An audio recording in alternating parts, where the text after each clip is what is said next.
ಯೋऽन्तಃ ಪ್ರವಿಶ್ಯ ಮಮ ವಾಚಮಿಮಾಂ ಪ್ರಸುಪ್ತಾಂ ಸಂಜೀವಯತ್ಯಖಿಲಶಕ್ತಿಧರಸ್ವಧಾಮ್ನಾ ಅನ್ಯಾಂಶಾಸ್ತ್ರ ಚರಣಶ್ರವಣತ್ವಗಾದೀನ್ ಪ್ರಾಣಾನ್ನಮೋ ಭಗವತೆ ಪುರುಷಾಯ ತುಭ್ಯಂ.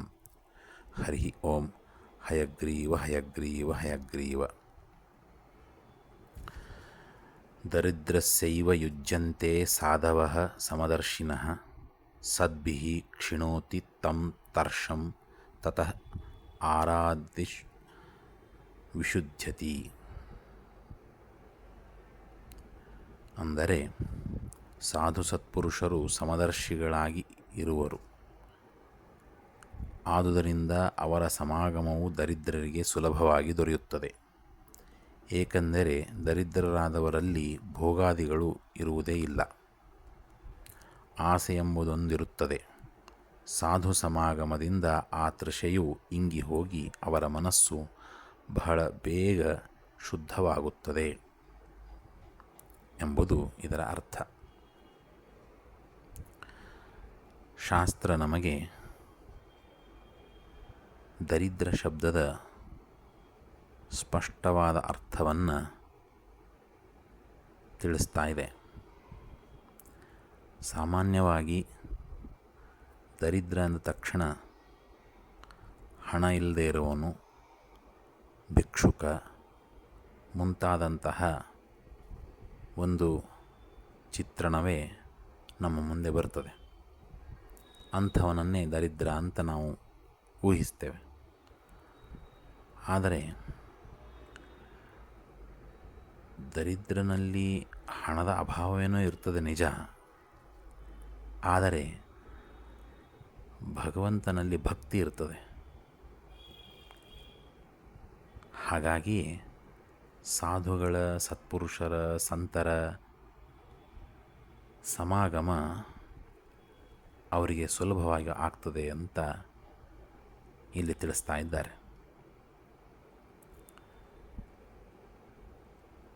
ಅವರು ಹೇಗೂ ದರಿದ್ರರೇ ಆಗಿರ್ತಾರೆ. ಹಾಗಾಗಿ ಅವರಲ್ಲಿ ಧನಿಕರಲ್ಲಿ ಸಹಜವಾಗಿ ಬರುವಂತಹ ಧನದ ಮದ ಇರೋದಿಲ್ಲ. ಆಮೇಲೆ ಅಭಿಮಾನ ಇರೋದಿಲ್ಲ. ಆದರೆ ಧನದ ತೃಷೆ ಇರಬಹುದು. ಆದರೆ ಧನತೃಷೆ ಎಂಬುದು ಒಂದೇ ಒಂದು ದೋಷ. ಆ ದೋಷವು ಕೂಡ ಸತ್ಪುರುಷರ ಸಮಾಗಮ ಆದ ಮೇಲೆ ಅದು ಕೂಡ ಹೊರಟು ಹೋಗ್ಬಿಡ್ತದೆ.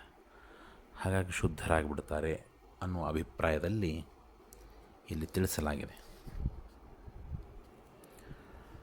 ಆದರೆ ಸಾಮಾನ್ಯವಾಗಿ ನಾವೇನು ನೋಡ್ತೇವೆ, ಧನಿಕರು ಅಂತ ಯಾರು ಇರ್ತಾರೆ ಅವರಲ್ಲಿ ಧನಮದ ಇರ್ತದೆ. ಆ ಧನಮದದೊಂದಿಗೆ ಇತರ ಎಲ್ಲವುಗಳು ಸೇರ್ಕೊಂಡು ಬಿಡ್ತವೆ.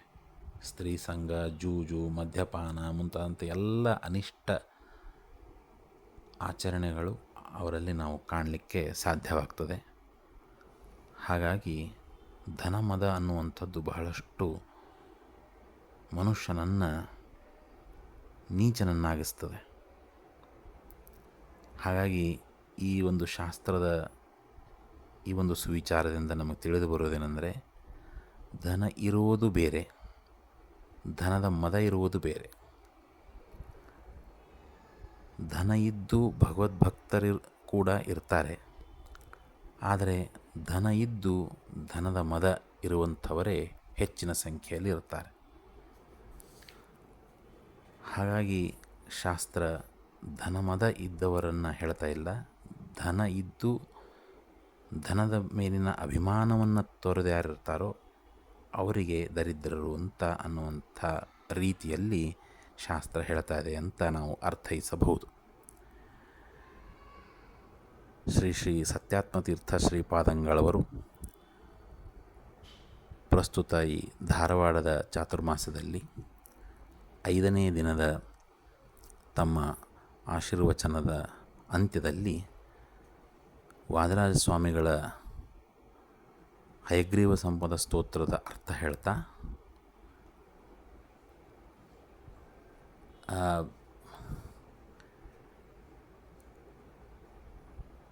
ದರಿದ್ರಮಿವ ಯೋಷಿತಃ ಅಂದರೆ ನರಂ ಮುಂಚಂತಿ ಪಾಪಾನಿ ದರಿದ್ರಮೋ ಯೋಷಿತಃ ಎಂಬಂತಹ ಒಂದು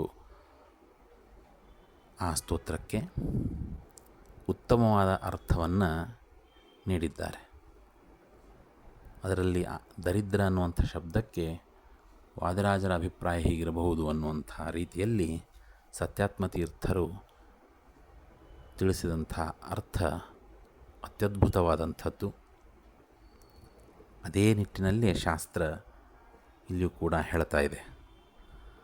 ಅವರು ಹೇಳಿದ ಅರ್ಥ ಹೇಗಿದೆ ಅಂದರೆ, ದರ ಅಂದರೆ ಶಂಖ ಅನ್ನುವಂಥ ಪ್ರಸಿದ್ಧ ಅರ್ಥ. ಹಾಗಾಗಿ ಆ ದರ, ಶಂಖ ಮುಂತಾದಂಥವುಗಳನ್ನು, ಆಯುಧಗಳನ್ನು ಧರಿಸಿದಂಥವನು ದರಿ. ದರ ಶಂಖ, ಶಂಖಾದಿ ಆಯುಧಗಳನ್ನು ಧರಿಸಿದವನು ದರಿ ಅಂದರೆ ವಿಷ್ಣು, ಭಗವಂತ ಅಂತ ಅರ್ಥ. ಅಂತಹ ಭಗವಂತನ ಕುರಿತು ದರಿಣಂ ದ್ರವತೀತಿ ದರಿದ್ರ, ಆ ಭಗವಂತನೆಡೆಗೆ ನಮ್ಮ ಮನಸ್ಸು ಹರಿತದೆ. ಆದ್ದರಿಂದ ದರಿದ್ರ ಅಂದರೆ ಭಗವದ್ಭಕ್ತ ಅನ್ನುವ ಅರ್ಥವನ್ನು ತಿಳಿಸಿದ್ದಾರೆ. ಹಾಗಾಗಿ ಇಲ್ಲಿಯೂ ಕೂಡ ಈ ಸುವಿಚಾರ ಅದನ್ನೇ ಹೇಳ್ತಾ ಇದೆ. ಆ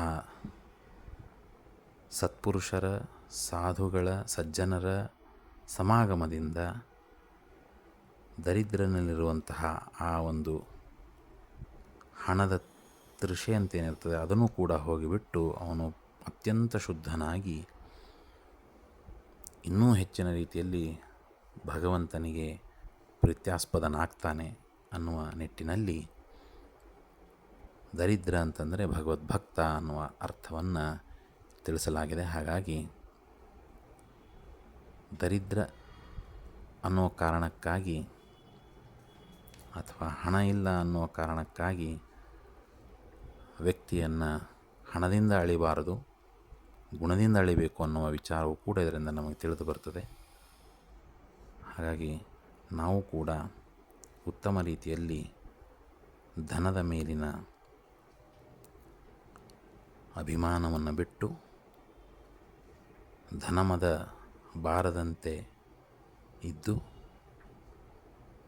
ಧನ ತೃಷೆಯನ್ನು ಕೂಡ ಕಳೆದುಕೊಂಡು ಭಗವಂತನಲ್ಲಿ ಅನನ್ಯ ಭಕ್ತಿಯಿಂದ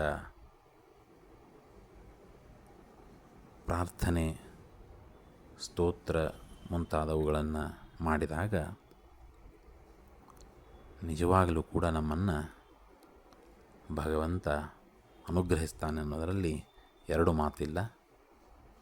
ಹಾಗಾಗಿ ಈ ಉತ್ತಮ ಸಂದೇಶವನ್ನು ಯಾವತ್ತೂ ನಾವು ನೆನಪಿನಲ್ಲಿ ಇಟ್ಕೊಂಡಿರಬೇಕು.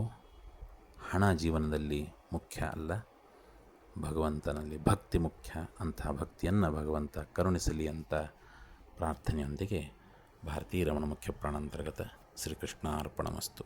ನಮಸ್ಕಾರ.